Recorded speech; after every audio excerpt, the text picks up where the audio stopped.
Tifel ta' 7 snin kellu jittieħed b'urġenza lejn l-isptar wara inċident li seħħ f'Raħal Ġdid tul il-lejl ta' tnejn. L-inċident seħħ meta karozza tat-tip Nissan ħabtet ma' karozza tal-pulizija li kienet qed tagħmel roadblock f'Raħal Ġdid. In-Nissan allegatament intlaqtet minn vettura tat-tip Volkswagen u kien wara din id-daqqa li spiċċat fuq il-karozza tal-pulizija. Il-każ seħħ ftit minuti wara nofs il-lejl fi triq Kordin f'Raħal Ġdid. Fil-karozza tan-Nissan li kienet misjuqa minn mara ta' 35 sena kien hemm it-tifel ta' 7 snin. Net News huwa infurmat li t-tifel ittieħed l-isptar b'urġenza minħabba feriti gravi li huwa ġarrab.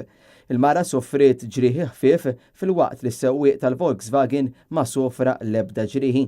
L-investigazzjonijiet tal-pulizija dwar dan il-każ għadhom għaddejjin.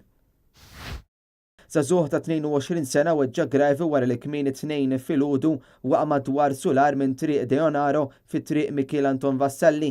Il-każ seħħ għal ħabta ta' 3:15 filgħodu fil-parti ta' triq li twassal lejn iċ-ċentru tal-Imsida.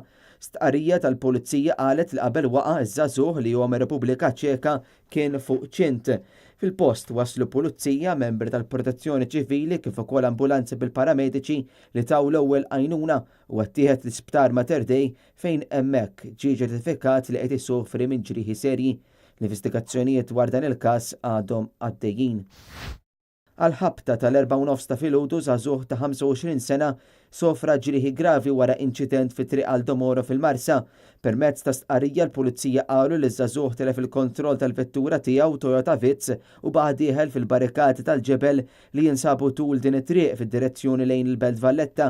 Fuq il-post issejħet ambulanza li ħadet lil ġuvni lejn l-isptar Mater Dei fejn stab li qed isofri minn ġrieħi ta' natura gravi.